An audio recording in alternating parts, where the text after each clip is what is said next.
오늘 하나님 주신 말씀 보겠습니다. 골로새서 3장입니다.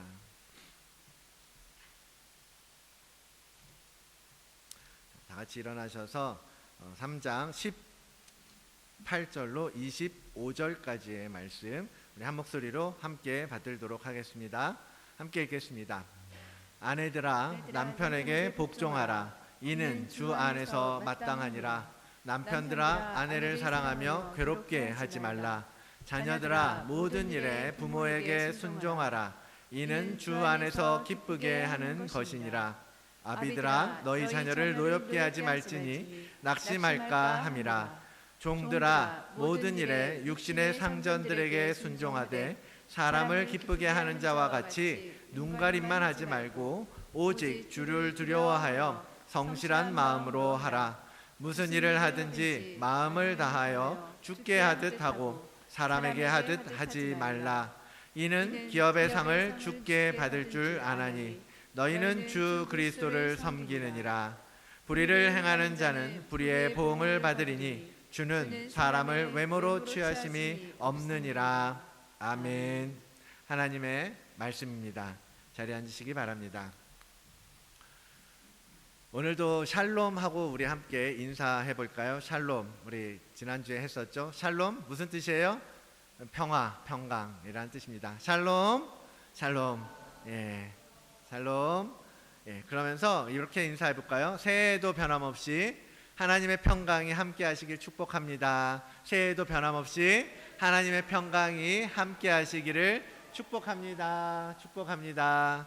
예, 축복합니다.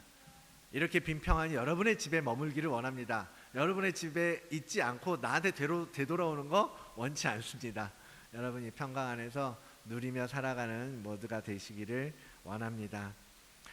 지난해 이제 매년 이제 목회를 하다 보니까 다음 해를 위해서 계속 이제 고민하잖아요. 그러다가 이제 일찌감치 사실 이 말씀을 주셨어요. 올해는 어떻게 할까? 내년에는 어떤 목표로 하나님 앞에 나아갈까 고민하고 기도하는 가운데 주님께서 주시는 마음을 올해 표로 설정을 하였습니다. 우리 표가 뭐라고 그랬죠? 다 같이 한번 소리내서 읽어볼까요? 주보에 있죠? 모든 일에 주께 하듯 하라. 시작. 모든 일에 주께 하듯 하라. 네, 모든 일에 주께 하듯 하라. 올 한 해 여러분 이 주제 말씀을 기억하면서 삶 속에서 실질적으로 주께 하듯 하는 삶을 여러분 살아내는 여러분들이 되시기를 바랍니다. 모든 일에 주께 하듯 하라. 뭐 쉬울 것 같지만 사실은 정말 쉽지 않은 말씀이죠. 이 말씀을 주시면서 더 특별하게 제가 초점을 맞추기를 원하는 것은 바로 가정이라는 부분이에요. 가정. 여러분의 집, 여러분의 가족들, 여러분이 함께 세워가는 가정. 그 가정 안에서 먼저 이것을 성취하기를 원합니다. 그래서 올해 목표라고 할까요? 올해 목표는 뭐냐면 가정을 세우는 해입니다. 그래서 제가 사역을 시작하면서 이제 세웠던 첫 단계가 뭐냐면 내적인 강건함이란 말이에요. 그래서 작년에 한 해 동안 우리는 뭘 향해 왔어요? 내면의 속사람을 강건케 하는 일들을 여러분에게 전했고 또 그러한 훈련들을 했고 여러분들에게 계속적으로 그 말씀을 새기면서 갈 수 있도록 했었습니다. 그것이 작년의 주제였는데 그러고 나면 이 개인의 속사람, 강건해진 속사람이 확장되어서 그 가정이라는 공동체로 이제 확 열려지는 거죠. 가정은 이 사회를 이루는 가장 작은 단위예요. 그죠? 가정이 있었기 때문에 이 사회가 존재하는 거예요. 내가 있었기 때문에 사회가 존재하는 것처럼 나를 만들고 내가 자라도록 내가 사회의 구성원이 될 수 있도록 돌보고 성장케 하고 도와줬던 하나의 공동체가 가정이죠. 그 가정이라는 그 가정이 잘 돼야 우리가 살아가고 있는 이 사회가 건강해진다라는 것은 우리 교회만의 문제가 아니라 사실 우리가 알고 있는 이 사회 속에서도 당연히 통하는 상식적인 부분입니다. 영적으로도 마찬가지죠. 가정이 살아야 교회가 살 수 있고 하나님의 나라가 확장될 수 있습니다. 왜? 교회는 가정의 모임이고 가정 안에 있는 한 사람 한 사람의 성도가 모여 있는 공동체이기 때문입니다. 아버지 학교에서 외쳤던 선포했던 캐치프레이즈가 아버지가 살아야 가정이 산다 였거든요. 아버지가 살아야 가정이 살고, 어머니가 살아야 가정이 살고, 아들 딸들이 살아야 가정이 삽니다. 그리고 그 가정이 살아야 교회가 살고 하나님의 나라가 살 수 있는 거예요. 회복되고 생명력을 얻고 힘을 낼 수가 있는 것입니다. 그래서 우리 이것도 한번 같이 외쳐볼까요? 가정이 살아야 교회가 산다. 우리 시작. 가정이 살아야 교회가 산다. 네. 가정이 살아야 교회가 살 수 있습니다. 원래는 3번씩 외치는 거예요. 아자. 그죠? 네, 여러분 마음속에 올 한해 여러분들의 가정을 위해서 기도하시고, 여러분의 가정이 하나님 앞에 더 굳건하게 든든하게 믿음으로 세워져 가는 그러한 여정을 갈 수 있도록 올 한해 계속해서 기도해 주시기를 원합니다. 이 가정이 살아야 교회가 산다라는 말에 여러분 다 동의하시잖아요. 그렇죠? 절대로 저는 동의할 수 없습니다 라고 말씀하실 분 계신가요? 그렇지 않잖아요. 그렇죠? 가정이 영적으로 충만해지고 건강해지면 자연스럽게 교회는 굳건한 신앙 공동체로 세워져 갈 줄로 믿습니다. 그것이 올해 우리가 바라보고 목표하고 배우고 실천해보고자 하는 그러한 목표가 되는 거죠. 여러분 올해는 그래서 건강한 가정을 이루기 위해서 각 가정의 구성원으로서, 여러분이 아버지로서, 어머니로서, 또 누군가의 아들로서, 딸로서, 그렇게 여러분이 그 가족의 구성원으로서 할 수 있는 일들을 오늘 주제 말씀처럼 주께 하듯, 주님께 하듯 실천하는 한 해가 되도록 해주시기를 당부드리고 권면드립니다. 그래서 가정이 회복되고 가정이 원래의 기능을 잘 실천함으로써 건강한 가정이 될 때 그것을 기초해서 우리 다드림 교회도 더욱더 강건한 건강한 교회로 세워져 갈 수 있을 줄 믿습니다. 그렇게 할 수 있는 힘은 어디서 나옵니까? 예수 그리스도로부터 나와요. 우리가 믿는 예수 그리스도 안에 온전히 거하고 그분을 믿는 올바른 그리고 굳은 믿음 가운데, 믿음 위에서 이러한 일들이 가능할 수 있게 됩니다. 지난주에 나누었던 것처럼 우리는 예수 그리스도를 통하여서 하나님과 화평케 되고, 또 사람들 사이에서도 평화가 회복되어지는 것을 배웠습니다. 그런 것처럼 예수 그리스도가 우리 안에 거하심으로써 우리 집이 평안해지고 행복해질 수 있다라는 거예요. 그래서 가족들 모두가 그리스도 안에 거하시고 그럴 수 있도록 여러분 예배를 세워가는 일을 올해는 많이 여러분들에게 요청을 할 거예요. 예배를 세워가시고 믿음의 간증도 나누시고, 그래서 자녀들과 부모들 사이에 대화가 없잖아요. 하나님이 일하신 일들을, 하나님이 내 삶에 행하신 일들을 자녀들과 나누시고 부모님과 나누시면서 그렇게 가정이 예수 그리스도 안에서 믿음의 공동체가 될 수 있도록 만들어 가시라는 거예요. 그러한 고백, 그러한 도전, 그렇게 도전하면서 2023년 여러분의 가정에도 예수 그리스도로부터 흘러나오는 그러한 평화의 장막이 세워지기를 주의 이름으로 축복하며 축원을 드립니다. 그러면 올해 표어를 주께 하듯 하라, 모든 일에 주께 하듯 하라 라고 했는데 무엇을 어떻게 하라는 것인가? 주님께서 우리에게 가르쳐 주시는 것이 무엇인지 오늘 큰 맥락에서 생각해 보기를 원하는데요. 오늘 이제 골로새서 마지막 부분만 봤지만 골로새서 3장은 실천적인 과제들, 윤리적인 문제들, 대부분의 바울 서신들이 그렇죠. 신학적인 토대를 설명하고 그것을 따라서 후반부에는 그러면 그것을 가지고 어떻게 살 것인가를 이야기하는 것들이 많거든요. 이 골로새서도 마찬가지입니다. 앞에서 그런 이야기를 하고 그러면 오늘 우리가 어떻게 살 것인가 라는 이야기를 하고 있는 거예요. 그래서 골로새서 3장 보면 2장에도 마찬가지지만 첫 절 1절 그러므로는 뭐예요? 여러분들에게 이렇게 하나님의 은혜가 주어졌으니 여러분들이 하나님 앞에 새 사람이 되었으니 그러니까 이제는 여러분 이렇게 살아가십시오 라고 말하는 거예요. 1절에도 그러므로, 5절에도 그러므로, 12절에도 그러므로, 계속해서 사도 바울은 그러니까 제발 여러분 이렇게 살아가셔야 합니다. 이렇게 여러분 하나님께서 가르쳐 주신 방법들을 취하시길 바랍니다 라고 가르쳐주고 소리를 높이고 있는 것입니다. 그런데 오늘 우리가 본 본문을 봤을 때 사도 바울이 지금 본문에서 교훈을 전하는 대상은 누구예요? 아내들, 남편들, 자녀들, 아비들, 종들, 그리고 4장 1절에 보면 상전들까지 나와요. 왜 여기서 나눴을까? 궁금해지네요. 종과 상전에게 하는 얘기도 다 3장에 묶었을 수도 있을 것 같은데 상전의 이야기는 4장으로 넘겼어요. 아무튼 이 관계들, 아내와 남편, 부부관계, 부모와 자식관계, 일하는 곳에서 사회생활 가운데에서 가장 우리가 많이 만나는 것, 사회 직장 동료들, 함께 일하는 사람들, 우리의 클라이언트들, 우리의 사장, 우리의 선임들, 상사들, 또는 우리의 후임들, 이런 사람들과의 관계에서 너희는 이렇게 하라라고 말하는 거예요.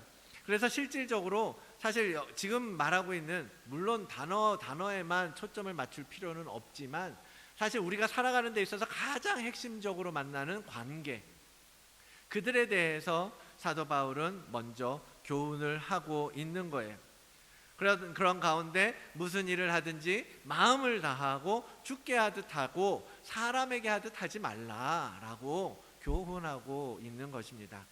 그래서 바울의 이 권면의 핵심은 뭐냐면 관계예요. relationship. 나와 관계를 맺고 있는 사람들, 그들에게 너희는 어떻게 하여라, 이렇게 하여라 라고 가르쳐 준다라는 것입니다. 그래서 이 부분을 설교할 때 한 구절 한 구절을 많은 이야기들을 할 수 있겠지만 저는 오늘 우리에게 주신 말씀 표어와 관련해서 몇 가지만 짚어보려고 합니다. 여러분, 주께 하듯 하라, 주께 하듯 하라 라는 말씀 무슨 뜻일까요? 너무 쉽죠. 너무 쉽잖아요. 주님께 하듯이 다른 사람들에게도 주님 때 하듯이 해라 라는 말이잖아요. 그렇죠? 그것에 무슨 더 설명이 필요하겠습니까? 그런데 그 의미를 깨닫기 위해서, 그러면 과연 실질적으로 우리가 주님께 하듯 다른 사람을 대하려면 우리가 지금 주님께 어떻게 하는지를 알아야 될 거 아니에요. 그렇죠? 먼저는 우리가 주님께 무엇을 하는지, 우리가 주님을 어떤 관계로 대하고 있는지 확인해 봐야 할 필요가 있다는 것입니다. 그것은, 이 질문은 뭐냐면 곧 주님과의 종적인 관계, 우리가 십자가에 있어서 하나님과 예수님과 성령님과 나의 관계, 어떤 종적인 관계 가운데에서 어떻게 주님과 우리는 관계를 맺고 있습니까? 라는 질문과 마찬가지인 거죠. 주님과 친한지, 주님과 서먹서먹한 건지, 아니면 주님과 남남처럼 살고 있는지, 여러분, 우리는 그러한 관계를 기반으로 행동하는 자들이에요. 어떤 관계를 중심으로 우리는 살아가는 사람들이라는 겁니다. 그렇기 때문에 관계가 좋은 사람들하고는 일주일이 멀다 하고 연락하죠. 만납니다. 궁금해합니다. 저 사람들 이번 주는 어떻게 지냈을까? 저분들 이번 주는 무슨 일 없었나? 관심을 갖게 되죠. 그런데 관계에 거리가 생길수록 어떻게 돼요? 한 달에 한 번 연락하는 관계가 있고 1년에 한 번 만나는 관계가 있고, 참 궁금하긴 하지만 몇 년에 한 번쯤, 아니면 길거리에서 만나야 그나마 살아있구나라는 것을 알 수 있는 관계까지 관계의 거리가 있다라는 거예요. 그렇지 않습니까? 여러분들, 여러분의 친구들, 여러분의 동료들, 여러분의 부모님들, 여러분의 형제들, 여러분의 친척들, 어떻게 그들과 만나고 계시는지를 보면 이 사람들이 사회생, 한국에서는 그래요. 부주금 내는 걸로 관계를 설정하죠. 이 사람은 3만 원짜리 관계, 이 사람은 5만 원짜리 관계, 이 사람은 10만 원짜리 관계, 이 사람은 20만 원짜리 관계. 참 불편한 이야기지만 사람들은 그렇게 관계를 숫자로 표현하기도 하더라고요. 여러분 주님과는 어떠하십니까? 주님을 향한 여러분의 마음은 어떻습니까? 일주일에 한번 여러분 교회에 찾아오시는 것으로 행복하십니까? 그분과의 관계 충분하십니까? 아니면 부족하십니까? 더 만나고 싶으십니까? 아니면 그것도 마지못해 와서 인사드리는 것입니까? 아니면 명절 때나 한 번씩 찾아뵙는 사이십니까? 여러분은 주님과 어떠한 관계의 거리를 갖고 계십니까? 여러분 마음속으로 올 한 해 한번 점검해 보시기를 원합니다. 그래서요, 오늘 우리의 표어인 이 명령, 주께 하듯 하라라고 하는 명령을 제대로 실천하고 살아가려면 무엇보다도 예수님과의 관계를 먼저 회복하는 것이 절대적으로 필요하다라는 거예요. 주님과 관계없이 사는 사람들한테 주께 하듯 하라고 해봤자 뭐라고 말하겠어요? 나 주님, 난 그 사람한테 하는 거 없는데, 그분한테 나 아무것도 안 하는데, 그럼 나 그냥 살면 되겠네? 라고 말하겠죠. 주님께 하는 게 없으니까. 그런데 관계가 생길수록, 주님과의 관계가 생길수록, 우리가 사람과의 관계가 생길수록 어떻게 뭔가를 그 사람과 하기 시작하잖아요. 영화를 보기도 하고, 그 사람과 밥을 먹기도 하고, 그 사람을 초대해서 우리 집에 모시기도 하고, 그 사람과 함께 놀러 가기도 하고 그러잖아요. 그런 것처럼 주님과 관계가 생길수록 우리는 주님과 뭔가를 공유하게 하기를 원하게 된다는 거죠.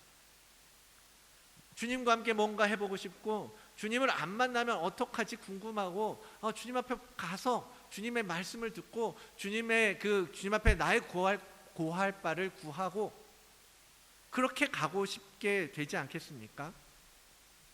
그래서 관계가 생긴다라는 것은 뭐냐면요, 결국 그분과 내가 연결된다라는 것을 뜻합니다. 지금은 작은 줄밖에 연결되어 있지 않을 수도 있어요. 점점 더 굵은 줄로, 절대로 끊어질 수 없는 줄로 연결되어지도록 만들어가는 것이 우리의 신앙생활 아니겠습니까?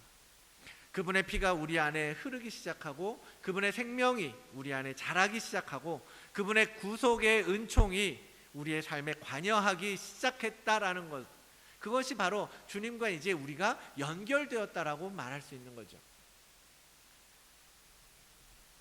그래서 여러분들은 사실 이미 주님과 연결되어 있는 분들 아닙니까? 아멘이시죠? 주님과 연결되어 있고 주님과 관계를 맺고 계시는 분들이시죠? 아멘. 네. 그러한 우리 교회에 오시는 분들 치고 난 주님하고 아무 상관이 없는데요? 라는 분은 아마도 별로 없을 것입니다. 그 주님과의 관계라는 것은 뭡니까? 예수 그리스도의 복음이, 이 성경 속에 이스라엘의 역사 속에 있었던 예수 그리스도의 복음이 바로 나의 복음이 되는 것을 뜻합니다. 그때 비로소 나는 주님과 연결되기 시작하고 주님과 관계가 맺어지기 시작하는 것이고 그랬던 거죠. 그 전에는 나하고는 상관없는 일이었어요. 지금도 믿지 않는 사람들은 그러잖아요. 성경 말씀, 야 우리 얘기도 아니잖아. 이스라엘 저 어디 우리랑 전혀 상관없는 나라의 한 선지자 이야기잖아 라고 이야기하는 그런 사람들에게는요, 오히려 이 예수 그리스도의 복음이 걸림돌이 된다라고 성경은 말하고 있습니다. 걸림돌이 되는 게 복음이죠. 사도 바울에게도 그랬습니다. 이 예수 그리스도라고 하는 복음이 유대인들의 걸림돌이었어요. 그래서 사도 바울은 그것을 제거하기 위해서 없애야 한다고 생각했어요. 죽여야 한다고 생각했어요. 그래서 그리스도인을 잡아 가두고 돌에 맞아 죽도록 내어주고, 또 그들을 잡으려고 정말 먼 나라까지도 가려고 했던 사람이에요. 그런 그가 남의 복음이었던, 다른 이들의 복음이었던 그 복음을 다메섹 도상에서 만나게 됐잖아요. 주님께서 찾아오셨죠. 오셔서 그가 예수님을 만나게 됩니다.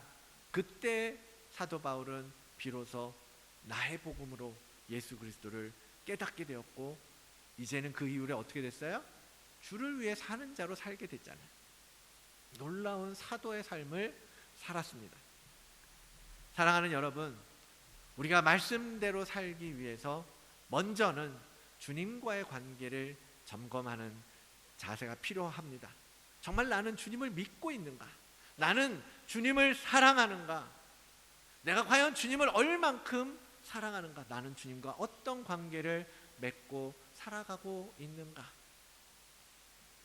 그리고 그렇다면 관계가 있다면 어떻게 그 관계를 계속해서 유지하고 지탱해 나가고 발전시키고 더 친밀해지고 더 가까워지고 그렇게 가고 있는지 여러분들의 신앙의 모습을 하나님의 거룩한 말씀을 기준으로 되돌아보시고 점검해 보시고 그러면서 내겐 이 부분이 부족하구나. 나는 이 부분에서 주님을 전혀 믿지 않고 있구나. 그런 것들을 발견하시고 회개하고 다시금 그런 부분들을 새롭게 새 사람으로 만들어가는 한 해가 되시기를 바랍니다. 여러분들 잘하고 계시는 줄 믿어요. 알고 있습니다. 여러분들의 개인적으로 여러분의 가정 안에서 잘하고 계시는지 믿어요. 그렇지만 여러분 거기서 만족하고 거기서 안주해서는 안 됩니다. 우리는 계속해서 더 가까이 더 친밀함 속으로 들어가야 해요. 예수 그리스도와 하나님과 더 친밀한 관계로 들어가야 된다라는 거예요. 친할수록 더 자주 만나잖아요.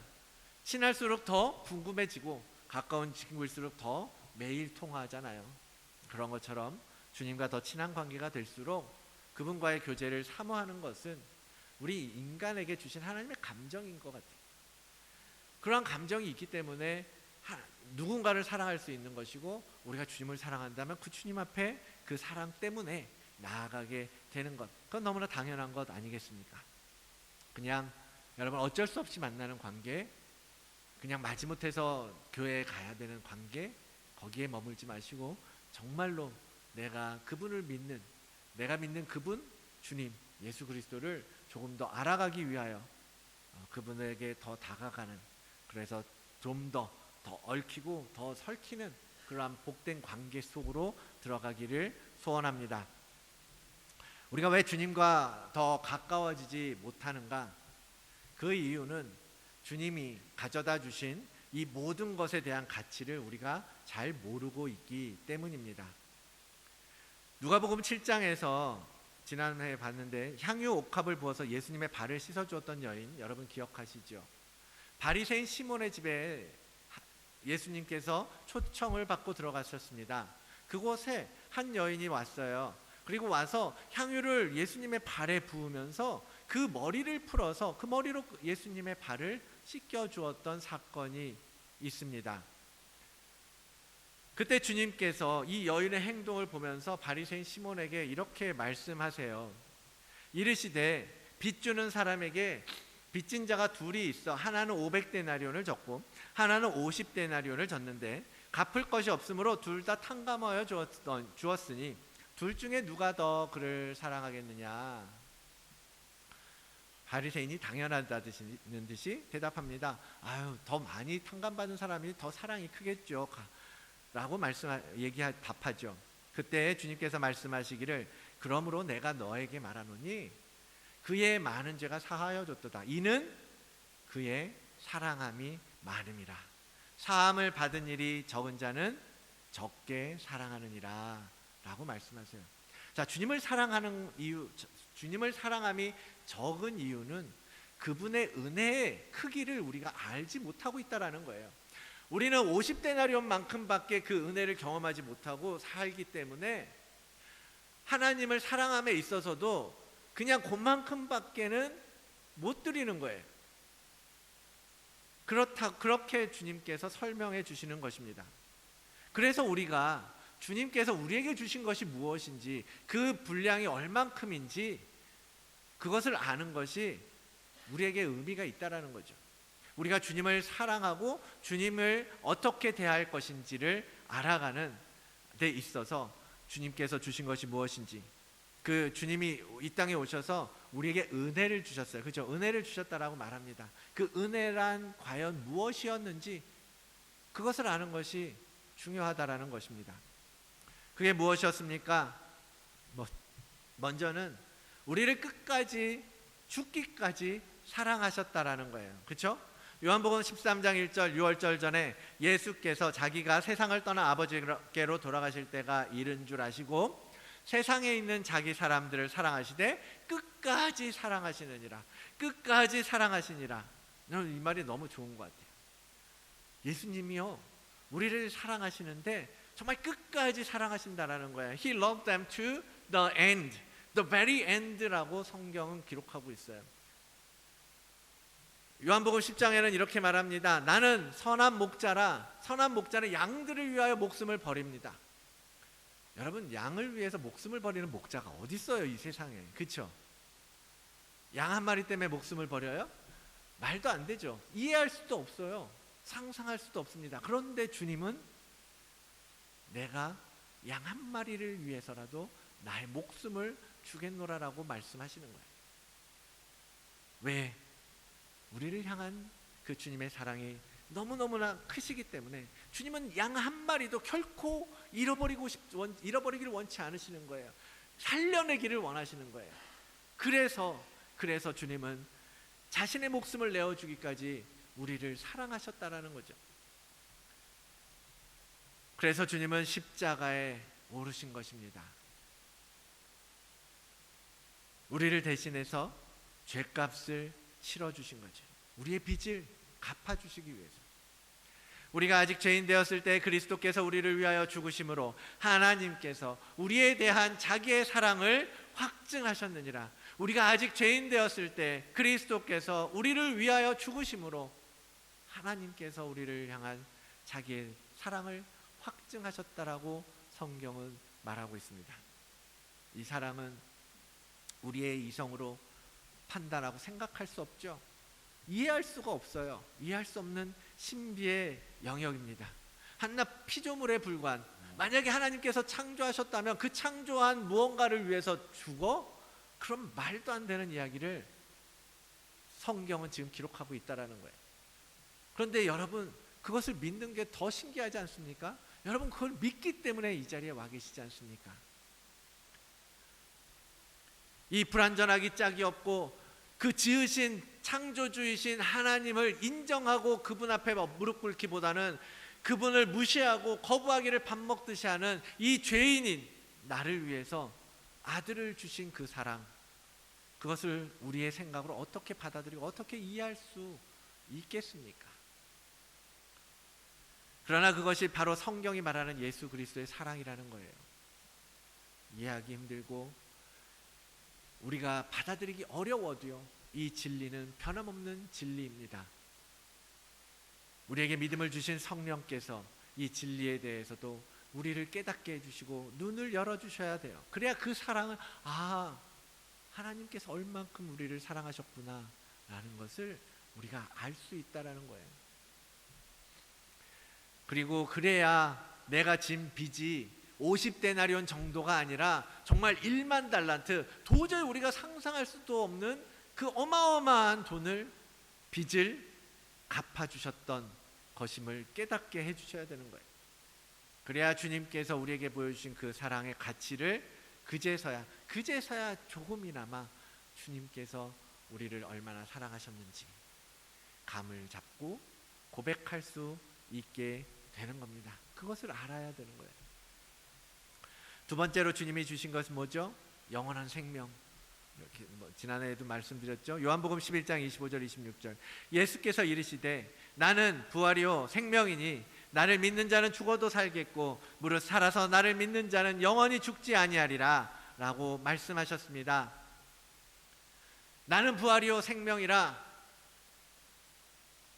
주님께서 십자가에 지시고 우리의 죄값을 대신 치러주시는 것으로, 속량하시는 것으로 끝난 것이 아니라 그렇게 해서 자유케 된 우리에게 영원히 살 수 있는 부활 생명을 주셨다라고 말씀하시는 거예요.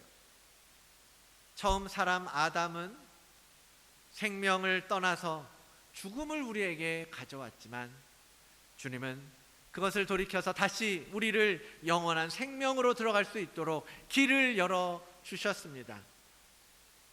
우리는 이 땅 가운데서 오늘 내일을 전전긍긍하면서 살고 있는데 우리에게 영원히 살 수 있는 생명, 그 선물은 우리가 상상해 본 적도 없고 경험해 본 적도 없어요.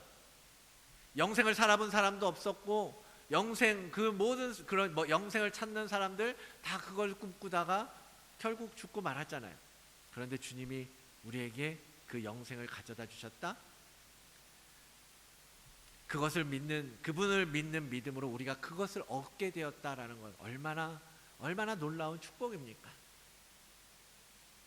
그런데 그것을, 그 영생이라는 것을 경험해 보지를 않으니까 그 가치를 우리는 잘 모르고 살아가는 것 같아요. 평가절하. 정말 영생이라는 것이 어떠한 가치를 지니고 있는지 우리가 살아가면서도 도저히 느낄 수가 없어요. 그죠? 그런데 여러분, 이 영원한 생명이라는 것은 우리가 지금 이 땅 가운데서 숨쉬고 살아가고 있는 이 생명, 육신의 생명과는 완전히 차원이 다른 이야기입니다. 육신이 죽고 사는 것을 훨씬 뛰어넘어서 영원히 천국으로 가느냐, 아니면 영원히 지옥에 떨어져서 형벌 속에 고통받느냐의 문제라는 거예요. 그래서 마태복음 25장에 그 이야기가 있잖아요. 인자가 자기 영광으로 모든 천사가 함께 올 때에 자기 영광의 보좌에 앉으리니 모든 민족을 그 앞에 모으고 각각 구분하기를 목자가 양과 염소를 구분하는 것 같이 할 것이다. 오른편에 양을 둘 것이고 왼편에 염소를 둘 것인데, 그들을 통하여서 그들은, 왼편에 있는 염소들은 영벌에, 영원한 벌에, 영원한 형벌에, 오른편에 있는 양들은, 의인들은 영생에 들어가리라 하시니라. 여러분, 우리에게 주신 영생이라는 것은 이 차이예요. 영벌에 갈 것이냐 아니면 영생에 들어갈 것이냐.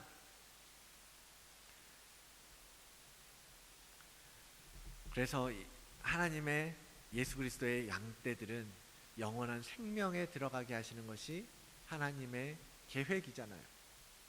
우리에게 영생을 주셨다. 영원한 형벌에서 영원한 생명으로 옮기신 이 사건은 그래서 결코 싸구려 복음 취급을 당할 수는 없는 거예요. 그럴 수가 없는 거죠.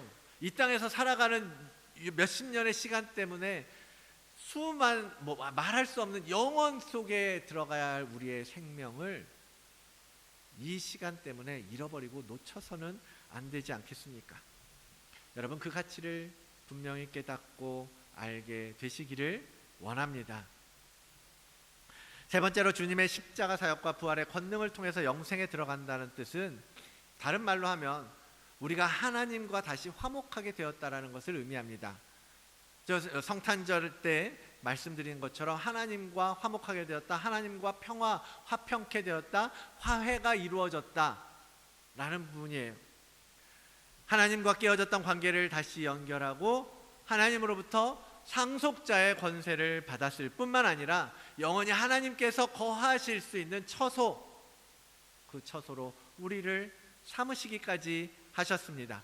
이 모든 것이 주님이 주신 거예요. 주님이 오심으로써, 주님께서 이 땅에 오셔서 십자가 사역을 감당하심으로써, 그리고 부활하시고 하나님 앞에 우편에 오르시기까지 이 모든 주님의 사역을 통해서 우리에게 주신 것들이라는 거예요. 이 모든 것들은 오직 예수 그리스도 안에서만 의미가 있는 것 아니겠습니까?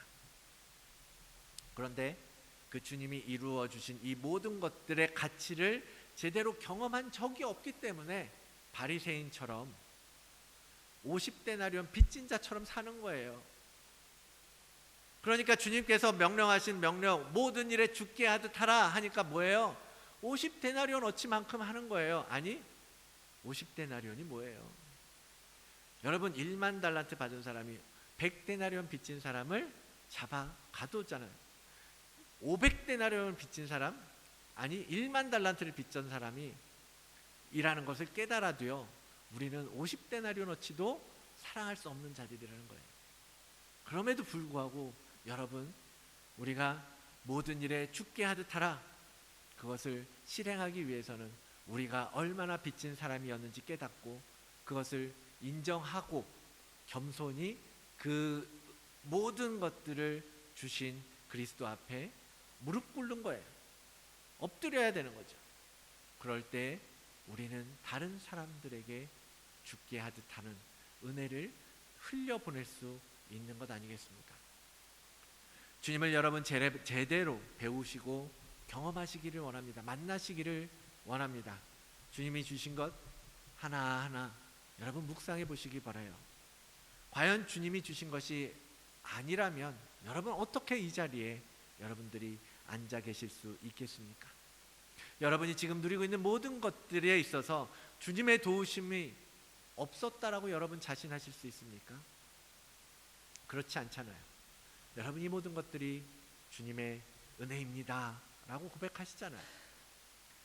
그런 주님께 이제는 우리의 마음을 드리기를 원합니다. 그 주님께서 우리에게 주신 은혜, 그것을 다시금 주님 앞에 감사의 고백으로 돌려드리는 거예요. 우리의 사랑을 보여드리기를 원합니다. 그래서 주님이 이런 말씀을 하셨으니까 그래도 하나라도 주님 말씀하신 대로 살아보자, 한번 살아내보자, 그러한 수고를 여러분들 해보시기를 원합니다. 주님께서 이렇게 우리에게 베풀어 주신 은혜, 그것이 곧 우리가 다른 사람들에게 풀어줄 수 있는 원재료이고 리소스가 되는 거예요. 그것으로 죽게 하듯 다른 사람들을 섬기고 다른 사람들을 인정해주고 다른 사람들을 사랑해줄 수 있는 것이거든요. 그러니까요, 여러분, 이러한 근거들 위해서 먼저 주님께 우리가 할 수 있는 것들, 우리가 드릴 수 있는 것들을 정리하시고 생각해 보시고, 그리고 나서 사람들에게 죽게 하는 것처럼 죽게 품었던 마음 그대로 사람들에게 할 수 있도록 만들어 가시기를 원합니다. 주님이 주신 것을 헤아려 보면 내가 그걸 얼마나 욕심꾸러기처럼 내 것으로만 끌어안고 살았는지 드러나게 됩니다. 주님이 이만큼 주셨는데 나는 흘려보낸 게 생각해보면 요만큼밖에 없는 거예요. 여전히 다른 사람들을 향해서 비판하고 정죄하고 다른 사람들을 부정하다고 하고 옳지 않다라고 하고 다른 사람들로부터 나의 유익을 취하고 그렇게 살아가고 있다면, 여러분, 주님께서 우리에게 주신 것은 이만큼인데 어떻게 감당하시려고 하십니까?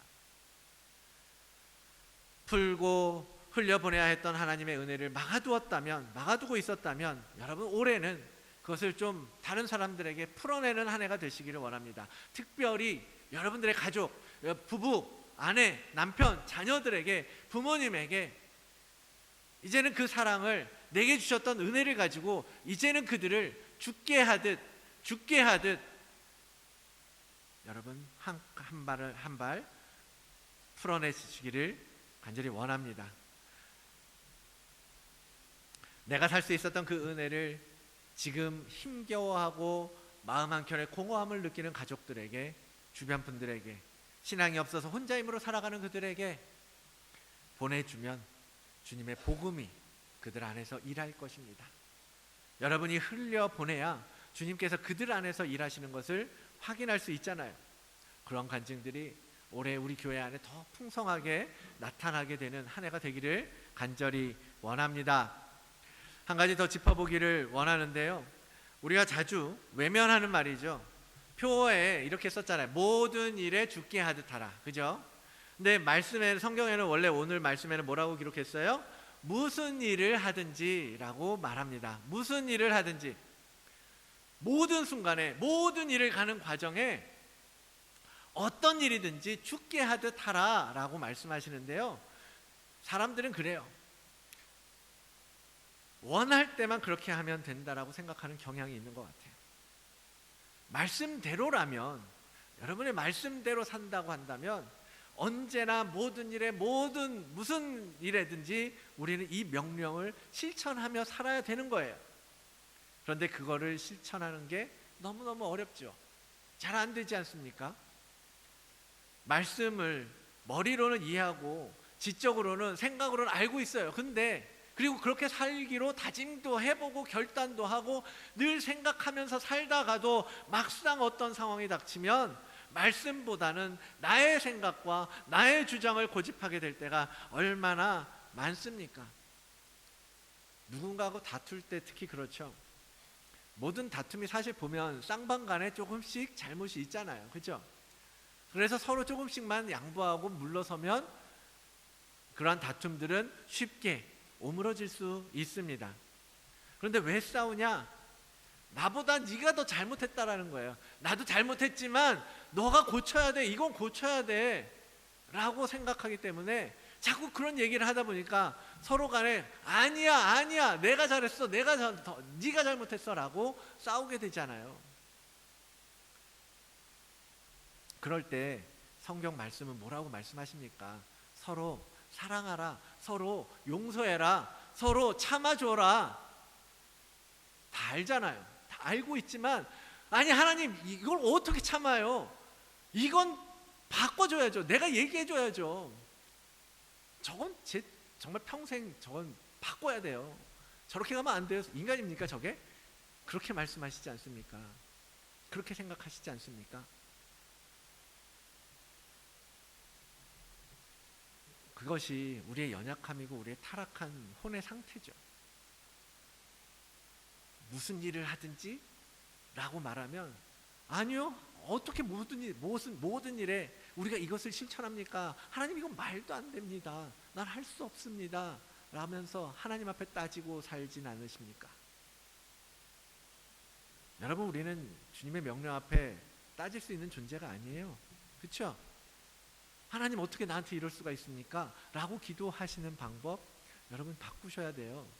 그렇죠? 하나님 앞에 물론 우리의 마음을 호소하고 정말 우리의 고통을 하나님 앞에 구하는 거 하나님께 앞에 구해야죠. 구하는데 내 생각을 하나님 앞에 주장하면서 하나님이 바꿔주세요라고 기도하는 건 옳은 기도가 아니죠. 하나님이 들어주실 수 있는 기도가 아니잖아요. 주님의 진리 앞에서 그 진리를 바꿔달라고 말할 수는 없죠. 그런데 우리 실제 삶에서는요, 그런 생각을 하면서 하는 게 아니에요. 우리도 모르는 사이에 하나님의 말씀을 무시하고 하나님의 말씀을 거부하고 하나님의 말씀을 못 들은 척 지키지 않을 때가 많다라는 것입니다. 사랑하는 성도 여러분, 올해는 좀 다르게 가봅시다. 다르게. 정말 모든 일에 한번 시도해 보십시오. 죽게 하듯 모든 일에 무슨 일에든지 죽게 하듯 하는 게 뭔지 여러분 한번 시도해 보십시오. 다 안 되죠. 모든 일이 다 안 되겠지요. 안 될 수도 있어요. 안 될 때가 많을 거예요. 그렇지만 그렇게 우리가 스스로 변화를 갈망하면서 하나님 나 이제 변하고 싶어요. 이제는 죽게 하듯 하고 싶어요. 라고 간구하며 나아간다면 물을 포도주로 바꾸신 하나님께서 예수 그리스도께서 우리의 성품을 우리의 생각을 왜 못 바꾸시겠습니까? 마른 뼈조차도 다시 살아나서 큰 군대를 이루게 하신 하나님께서 우리의 이 성품 하나를 못 바꾸시겠냐라는 거예요. 그러니까 여러분 지금 그 변화를 향하여 나아가셔야 한다라는 겁니다. 지금까지도 안 됐으니 나는 그냥 이렇게 살 거야 라고 말씀하시지 마시고 지금이라도 그 모든 일이라고 하는 하나님의 말씀 앞에 여러분 순종하시고 그것을 위해서 실천하는 노력을 하나님 앞에 보여주시기 원합니다. 모든 일에, 모든 사람들에게, 모든 경우에 사람에게 하듯 하지 말고 누구에게 하듯? 죽게 하듯. 그러한 훈련 여러분 오늘 시작해 보시기를 권면드립니다. 우리 자녀들에게, 우리 형제들에게, 우리 동료들에게, 우리의 친구들에게, 여러분의 이웃들에게, 우리 부모님에게 주님이 주신 그 은혜로 그들을 대하시고 만나 주십시오. 그렇다면 그들이 우리 안에 계신 예수 그리스도를 보게 될 거예요. 우리가 왜 이런 짓을 하는지, 왜 우리가 그들을 사랑하는지, 왜 그들에게 죽게 하듯이 그냥 베풀고 한없이 사랑하고 한없이 용서하고 한없이 이해해주고 손해를 봐가면서 하는지 우리 안에 계신 예수 그리스도를 보게 될 거라는 거예요. 그렇게 우리는 참 그리스도인이 되어갈 것입니다. 사랑하는 다드림 교회 성도 여러분, 2023년 새해가 밝았습니다. 여러분 다들 여러분 나름대로의 다짐, 결단, 각오 뭐 그런 것들이 있으실 거예요. 올해는 이렇게 꿈꾸는 것들이 있을 겁니다. 그 리스트에 여러분 오늘의 우리의 주제를 좀 같이 넣어서 이제는 이 주제를 담으시고 실천해 보시기를 바랍니다. 죽게 하듯 하라. 모든 일에 해봐야지. 나도 올해는 이 부분에 있어서는 정말 죽게 하듯 해봐야 되겠다. 그래서 연말에는 우리 모든 성도님들 여러분이 정말 한 단계 하나님 앞에서 사람에게 보기에 그런 것이 아니라 하나님 앞에서 보기에 한 단계 업그레이드 되는 여러분 모두가 되기를 주의 이름으로 축원을 드립니다.